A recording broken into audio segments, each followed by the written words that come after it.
Assalamualaikum warahmatullahi wabarakatuh. Alhamdulillahirabbil alamin. Wassalatu wassalamu ala sayyidina Muhammadin wa ala alihi wa ashabihi ajma'in. Wa ba'du. Seluruh pimpinan NRA Group yang saya hormati, para asatidz yang saya muliakan, ibu-ibu dan bapak-bapak keluarga besar NRA Group, dan kaum muslimin muslimat rahimakumullah. Puji syukur mari kita persembahkan kehadirat Allah, salawat dan salam semoga Allah limpahkan kehadiran baginda Nabi Muhammad sallallahu alaihi wasallam. Alhamdulillah, hari ini insya Allah hari terakhir di bulan Sya'ban. Sore nanti insya Allah akan ada sidang ithban, dan jika ada yang sudah melihat hilal maka insya Allah akan ditetapkan satu Ramadan akan jatuh nanti malam, dan insya Allah sudah mulai tarawih. Bapak Ibu yang saya muliakan, kata Imam atau Syekh Abu Bakar Al-Warraq Al-Bulkhi, beliau pernah menyampaikan bahwa bulan Ramadan, ini gimana? Pakai slide-nya ya. Bulan Ramadan adalah bulan panen, kata beliau. Jadi dalam sebuah ungkapannya beliau pernah menyampaikan, Syahrul Rajab syahrul lizzar'i, bulan Rajab itu bulan menanam. Wa syahrul Sya'ban syahrul saqi zar'i, bulan Sya'ban bulan menyirami tanaman. Wa Ramadan syahrul hasadiz zar'i, Ramadan itu bulan panen. Bapak Ibu yang pernah atau bertani atau punya keluarga petani, tidak ada yang membahagiakan selain pesta panen raya. Di beberapa daerah justru yang paling meriah itu pesta panen raya. Ada yang syukuran dengan mendatangkan berbagai hiburan berapa hari berapa malam dalam rangka mensyukuri hasil panen, hasil buminya. Bersuka cita, semua gembira. Nah, kalau kita kembali kepada istilah yang dipakai oleh Syekh Abu Bakar Al-Warraq Al-Bulkhi ini, kita besok itu akan panen. Mulai besok, mulai nanti malam bahkan panen. Apa yang kita panen? Yang pertama adalah panen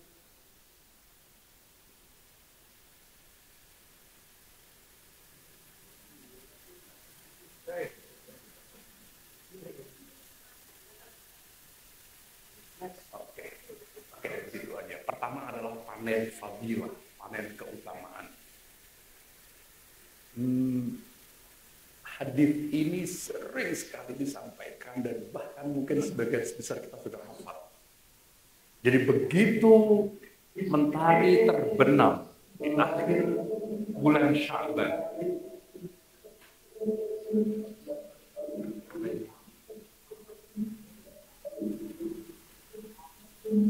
ada di saya kesalahan? Jangan buka jalan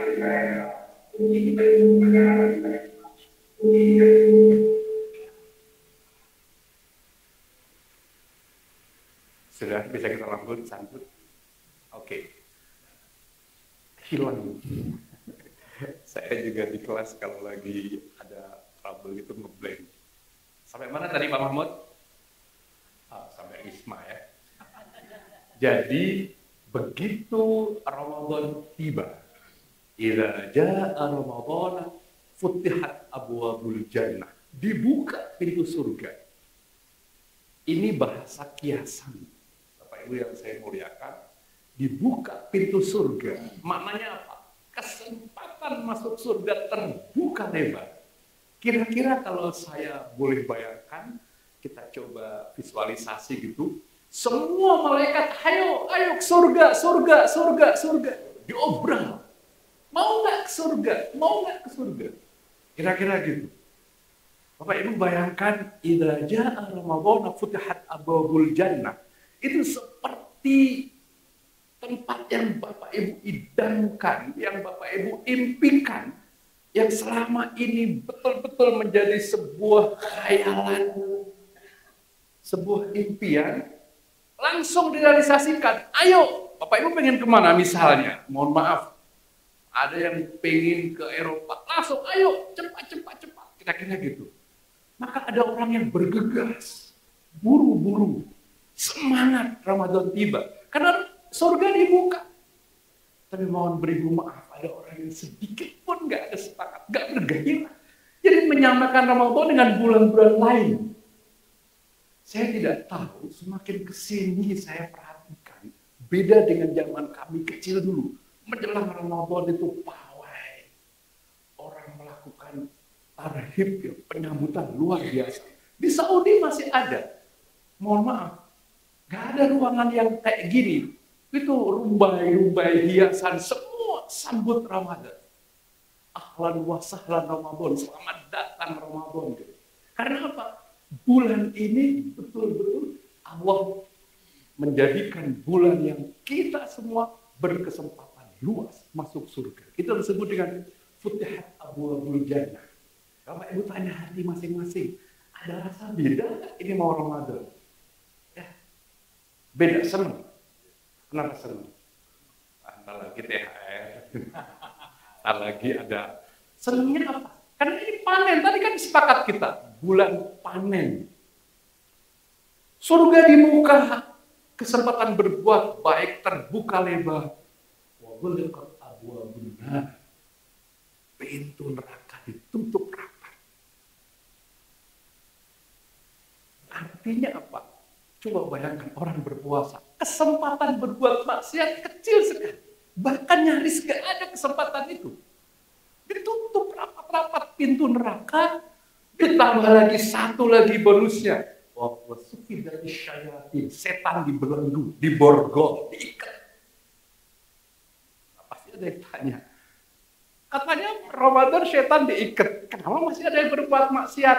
Ini adalah jawabannya. Jangan lagi salahin setan kalau ada kemaksiatan di bulan Ramadan. Setan udah diikat kok. Dan persoalannya ada setan-setan yang bersemayam dalam diri kita. Sifat-sifat negatif. Nafsu kita. Hawa nafsu kita itu yang mendorong kita berbuat jahat. Jangan lagi nyalahin faktor eksternal, kira-kira gitu.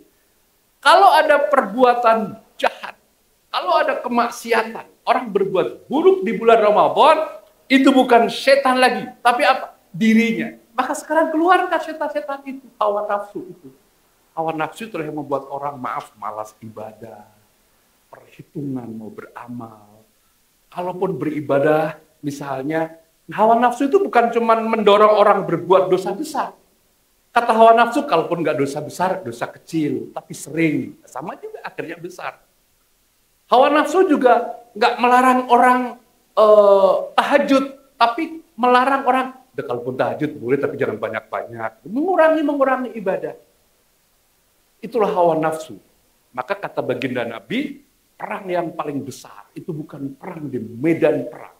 Jadi begitu selesai perang Badar, kan kata baginda apa? Roja'na min jihadil asghar. Kita baru pulang dari perang kecil. Sahabat kaget. Ya Rasul, medan Badar begitu dahsyat, banyak sekali korban. Kenapa baginda bilang ini perang kecil? Apa itu perang besar? Jihadun nafs, melawan hawa nafsu. Jadi Bapak Ibu, Ramadan setan diikat, dibelenggu, diborgol. Nggak akan bisa goda kita. Jadi kalau di Ramadan ada yang berbuat salah, sekali lagi jangan salahkan setan. Tapi apa? Hawa nafsu yang bersemayam dalam diri kita yang belum kita usir. Kita kembali ke tema kita hari ini. Jadi Ramadan ini bulan panen. Panen amal, panen ibadah, panen keutamaan. Dan panen maghfirah. Apa panen maghfirah itu? Janji Nabi, man shoma Ramadhana imanan wa ihtisaban ghufira lahu ma taqaddama min dzambi. Kalau kita bisa puasa dengan penuh perhitungan, kalau kita bisa puasa dengan penuh keikhlasan, insya Allah ghufira lahu ma taqaddama min dzambi. Dosa-dosa diampuni. Panen ampunan. Tentu ampunan ini harus kita mohonkan. Bagaimana? Menyadari dengan segala kesalahan kita, menyesali, berjanji nggak akan mengulangi lagi. Allah akan ampuni kita. Banyak orang yang salah, tapi nggak sadar dia salah. Itu nggak akan diampuni. Boro-boro sadar dan menyesal, kadang-kadang ngaku aja tidak. Ada orang yang di demo juga nggak ngaku salah. Gitu kan. Nah, ampunan Allah atau maghfirah Allah ini diobral di bulan Ramadan. Maka doa yang paling disyariatkan ketika Ramadan, boleh kita baca sama-sama? Bismillahirrahmanirrahim. Allahumma innaka afuwun karim tuhibbul afwa fa'fu anna. Allahumma innaka afuwun karim, ya Allah, sesungguhnya engkau afuun, zat yang maha memaafkan, karim, zat yang maha mulia. Tuhibbul afwa, engkau cinta kemaafan. Fa'fu anni, maka mohon ampuni aku ya Allah, maafkan aku. Ini maknanya apa? Diobral ampunan Allah di bulan Ramadan. Tapi sekali lagi, ada orang yang semangat menjemput ampunan, ada orang yang semangat memohon maghfirah, tapi ada orang yang ya Ramadan berlalu begitu saja, seolah nggak punya dosa. Saya nggak tahu, di ruangan ini pada punya dosa nggak? Pada punya dosa? Ada yang diem kayaknya. Pada punya dosa nggak? Kalau ada yang nggak punya dosa, boleh angkat tangan. Oh, kalau ada yang angkat tangan itu, angkat tangannya sudah dosa. Sombong dan songong. Bohong. Gak ada orang yang punya dosa. Orang yang baik bukan orang yang nggak punya dosa, saudara. Karena nggak ada. Orang yang baik adalah alladzina idza fa'alu fahishatan aw zalamu anfusahum dzakarullah fastaghfaru li dzunubihim. Orang yang baik itu orang yang ketika dia berbuat dosa, dia insaf, dia sadar, dia ngaku, dia menyesal, kemudian nggak mengulangi lagi. Itu orang yang baik. Jadi saya ulangi, orang yang baik bukan orang yang tidak punya dosa, karena nggak ada.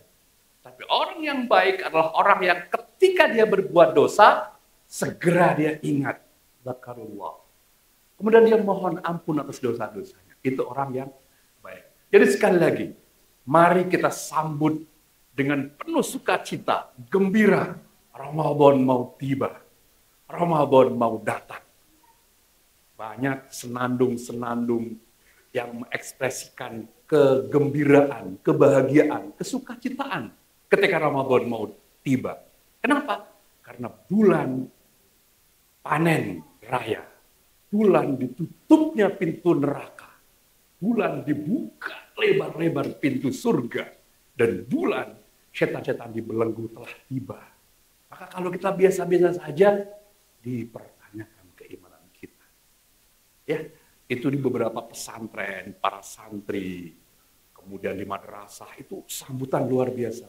Marhaban ya syahr Ramadan, marhaban syahrus siyam, marhaban ya syahr Ramadan, marhaban syahrul qiyami. Kita baca sama-sama boleh? Mohon maaf, ini suara saya serak-serak becek, jadi perlu bantuan backsound bareng-bareng ya. Marhaban ya syahr Ramadan, marhaban syahrus siyami, marhaban ya syahr Ramadan, marhaban syahrul qiyami. Selamat datang bulan Ramadan, selamat datang bulan ibadah, selamat datang bulan Ramadan, selamat datang bulan puasa. Sama-sama. Marhaban ya syahr Ramadan, marhaban syahrus siyami, marhaban ya syahr Ramadan, marhaban syahrul qiyami. Bulan panen raya. Panen apa tadi? Panen ibadah. panen pahala, panen keutamaan, panen ampunan. Seluruh amal ibadah kita dilipat gandakan. Bahkan kalau sampai kita ditakdirkan Allah bisa menjemput yang namanya Lailatul Qadar, maka ibadah kita akan bernilai lebih dari 1000 bulan. Saya garis bawahi kata-kata lebih. Karena banyak orang mengatakan Lailatul Qadar itu malam 1000 bulan. Salah. Bukan malam yang sama dengan 1000 bulan, bukan. Kalau di matematika itu sama dengan gini simbolnya. Okay? Equal atau equivalent. Tidak. Lebih dari khairun min alfi syahr. Lebih dari 1000 bulan.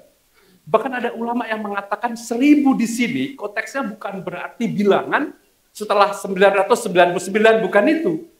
Tapi 1000 itu makna tak terhingga. Unlimited. 1000 itu banyak banget. Dan itu biasa orang Arab. Mabruk alfa mabruk. Itu berkah. 1000 berkah artinya banyak banget. Dan saya kira Indonesia juga sama ya. Kalau kata 1000. Itu di Jakarta Utara. Itu ada Kepulauan 1000. Ada yang pernah ngitung? Ada berapa pulaunya? Benar 1000 nggak? Namanya doang. Kalau pulaunya berapa Pak? Nggak pernah ngitung. Di Jogja, di Semarang ada namanya Lawang Sewu. Pintu 1000. 1000 nggak pintunya? Ada lagi tempat wisata Grojogan Sewu. Tahu Grojogan Sewu? Nah, yang suka lagu campur sari ada lagu Sewu Kuto. Jadi semua nafal. Sewu Kuto. Apa 1000 kota? Di Jakarta, tapi di Indonesia nggak sampai 1000 kotanya. Apalagi kata Khairil Anwar. Aku ingin hidup 1000 tahun lagi. Kalau tentara pejuang itu gugur 1, tumbuh 1000. Ada lagi satu binatang, disebutnya binatang apa? Kaki 1000. Itu kalau sekolah paling terlambat itu. Pakai sepatunya lama soalnya. Pernah ngitung nggak kakinya 1000? Itu yang disebut dengan Lailatul Qadri khairum min alfi syahrin. Lebih baik dari 1000 bulan. Itu artinya nggak terhitung. Walaupun ada juga yang berpendapat 1000 bulan itu setara dengan lebih kurang 83 tahun sekian bulan. Tapi maknanya apa? Ini panen. Ya, sekali lagi mari pertanyakan hati kita. Gembirakah kita dengan akan tibanya Ramadan? Sudahkah kita bersuka cita? Bagaimana mengekspresikan sukacita dan gembira itu? Ya, minimal nanti malam semua berbondong-bondong. Masjid ya, dapat berkat. Insya Allah. Bukan berkatnya semangat ibadah. Punya target. Khatam Al-Quran berapa juz? Mau berapa juz Bu? Juz apa aja? Berapa sedekah 1 bulan ini? Ya mulai jangan sampai ada kelewatan. Nah cuman ada satu hal yang Nabi pernah peringatkan. Saya suka menyebut dengan istilah gagal panen. Nah, awas.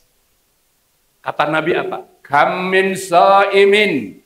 Berapa banyak orang-orang yang puasa. Laisa lahu min siyamihi. Yang nggak dapat apapun dari puasanya. Artinya apa? Zong. Nol besar. Laisa lahu min siyamihi. Coba perhatikan. Bahasa Arabnya laisa lahu min siyamihi. Yang nggak mendapatkan apa-apa. Itu artinya gagal panen. Apa yang dia dapat? Illal ju' wal 'atas. Dia cuma dapat lapar dan dahaga saja. Jadi nggak dapat pahala, nggak dapat fadilah, nggak dapat keutamaan, nggak dapat ampunan, nggak panen apa-apa. Hati-hati ini. Sekurang-kurangnya ada 3 yang bisa kita gagal panen. Pertama adalah kalau kita syirik kepada Allah. Nah, lalu asyraku la habitu anhum ma kanu ya'malun. Kalau engkau syirik, gugur amal-amal. Syirik sebuah pelanggaran yang besar. Dosa yang enggak diampuni. Kecuali kita bertaubat dengan sungguh-sungguh. Jadi ibarat sebuah kompetisi, sebuah perlombaan atau olimpiade gitu. Syirik ini menentang dan melawan panitia, nggak mengakui panitia. Pastilah didiskualifikasi. pastilah dia nggak dihitung, walaupun dia hebat puasanya. Jadi serajin apapun ibadah kita, tapi kalau ada syirik di hati kita, lah habitat a'maluhum, gugur, rontok, hilang, nggak ada pahalanya. Ya, yuk taubat bagi yang pernah syirik, menyekutukan Allah, mengakui ada kekuatan yang dahsyat melebihi Allah dan seterusnya. Syirik itu, hati-hati. Allah nggak berkenan menerima ibadah hamba-hambanya yang syirik. Nah, ibu dan bapak yang saya hormati, Nabi pernah berpesan sebelumnya, yang tadi sebelumnya yang masih syirik. Nah, coba perhatikan. Kata Nabi apa? Inna akhwafu ma akhafu alaikum asyirkul asghar. Sesungguhnya yang paling aku khawatirkan di antara kalian syirik kecil. Kalau syirik besar kan menyembah patung, memuja berhala. Ada syirik kecil. Apa itu? Ria. Ria hadir? Ada. Apa itu ria? Pamer. Mempertontonkan. Meminta sanjungan. Berharap pujian. Ini hati-hati para pemilik akun media sosial. Pernah ada apa itu ungkapan? Jangan sampai pahala hangus karena update status. Boleh diulangi? Jangan sampai pahala hangus gara-gara raweh hari pertama. Ceklek, share. Kok nggak ada yang like ya? Hati-hati. Klik sahur apa adanya. Lanjut tadarus 1 juz. Ceklek, share. Hati-hati. Tidak ada memang larangan khusus update status memamerkan ibadah. Memang tidak ada. Tapi jika salah niat, jika tidak menata hati dengan baik, maka itu berpeluang gagal panen. Ya, syirik kecil. Kecil kalau diulang-ulang jadi apa? Ada ungkapan sedikit demi sedikit, lama-lama, sedikit demi sedikit kalau tiap hari amer. Nyumbang yatim piatu, fotoin dong. Ikhlas lillahi ta'ala. Tapi di-share lillahi ta'ala. Bapak Ibu, kalau mau share tentang amal ibadah, tentang kebaikan, tata dulu niatnya. Ini niatnya apa?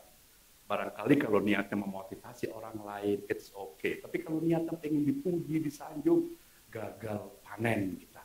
Masuk kategori syirik. Ya, hati-hati para pembuat konten, hati-hati para pemilik medsos, akun Anda itu bisa membuat ibadah kita menjadi tidak diterima Allah.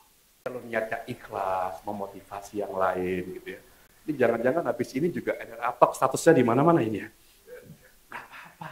Kalau niatnya memotivasi yang lain, syiar, biar ini orang mengikuti, boleh. Tapi kalau niatnya pamer, niatnya ingin dipuji, mendapatkan sanjungan, maka itu bisa masuk kategori syirik kecil yang Nabi paling khawatirkan. Itu yang pertama. Kemudian yang kedua, gagal panen karena beribadah tanpa ilmu. Ya. Allah berfirman dalam Al-Isra ayat 36, A'udzubillahi minasyaitonirrajim, wala taqfu ma laisa laka bihi ilm. Al-ayat. Jangan sekali-kali kamu mengikuti sesuatu yang kamu nggak punya ilmu tentangnya.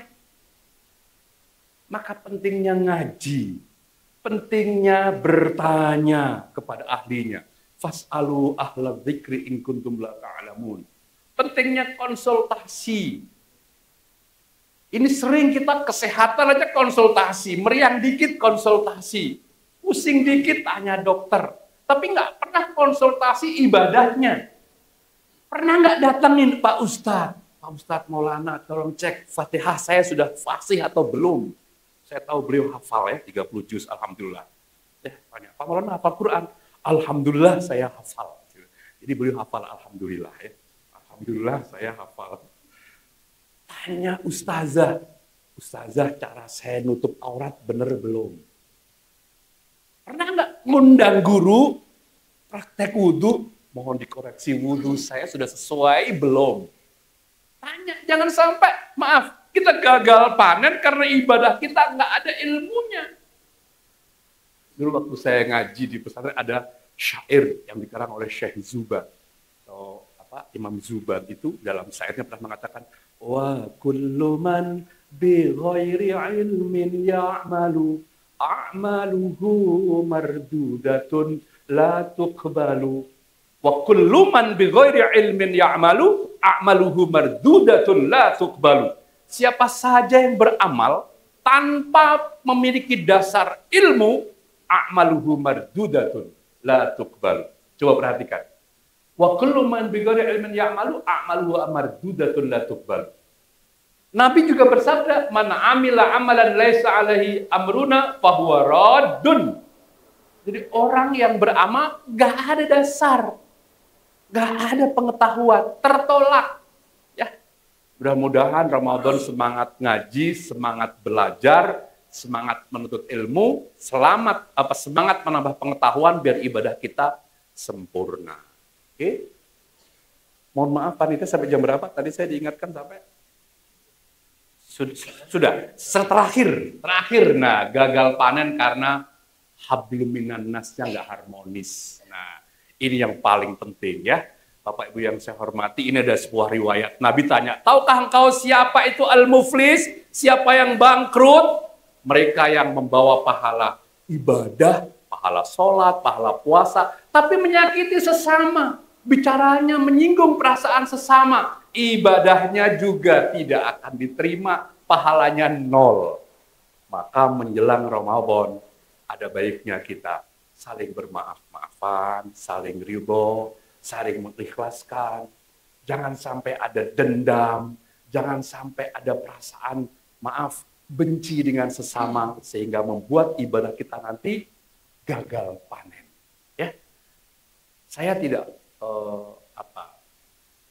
tidak heran dan bahkan sangat memaklumi kalau ada tradisi kayak munggahan, rowahan, silaturahim. Itu sebenarnya dalam rangka tadi mengikhlaskan. Yuk sebelum masuk Ramadan, kalau aku ada salah minta maaf ya. Kira-kira kayak gitu. Agar jangan sampai ada dendam, apalagi hasad. Kata baginda Nabi, iyyakum wal hasad, jauhi olehmu sifat hasad. Sesungguhnya hasad itu bisa memakan kebaikan seperti api yang memakan kayu bakar. Jadi rajin ibadahnya, tapi kalau menyimpan dendam, maka ibadahnya juga nggak akan diterima. Ya, itulah Islam. Hablum minallah, dimensi vertikalnya harus juga harmonis. Hablum minan nas, dengan sesama juga harus tetap menjaga keharmonisan. Ya, semoga 3 hal yang bisa membuat kita gagal panen ini bisa kita antisipasi. Apa tadi yang pertama? Syirik. Ada syirik besar, syirik kecil. Kalau kita sampai syirik, gagal panen kita. 2, kalau tanpa ilmu. Jangan sampai kita ibadah, tapi nggak punya ilmu. Sehingga ibadah kita nggak diterima. Kalau ibadah perlombaan, dia nggak ngikut tata tertib. Pasti didiskualifikasi. Yang ketiga, kita dengan sesama tidak harmonis. Kalau orang misalnya kompetisi balap mobil, dia nyodok yang lain, sudah, itu akan didiskualifikasi. Ya, jangan sampai sholatnya rajin, ibadahnya tekun, tadarusnya tiap hari, tapi bicaranya pedes, orang tersinggung, juga membuat ibadah kita tidak produktif lagi. Ya, baik, 30 menit yang diamanahkan kepada saya untuk acara hari ini, semoga bisa kita ambil manfaatnya dan semoga Ramadan tahun ini kita semua benar-benar bisa panen pahala, panen fadilah, panen kebaikan, panen ampunan. Akhir Ramadan semua kita bisa masuk orang-orang yang dikategorikan minal aidin wal faizin fi kulli amin wa antum bi khair. Terima kasih atas segala perhatiannya. Jika sekiranya ada yang kurang berkenan, mohon dibukakan pintu maaf yang sebesar-besarnya. Hadanallahu wa iyyakum ajma'in. Wassalamualaikum warahmatullahi wabarakatuh.